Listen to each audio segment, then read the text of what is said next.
is beating. It's green. Now I am going to start the PC. It's just now nothing shows on the screen, but the light of the adapter is off. It's not beating. So I don't know what's the problem.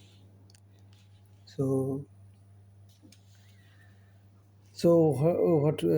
how can I solve this problem? My PC company is this, and the model is like this. So okay, bye.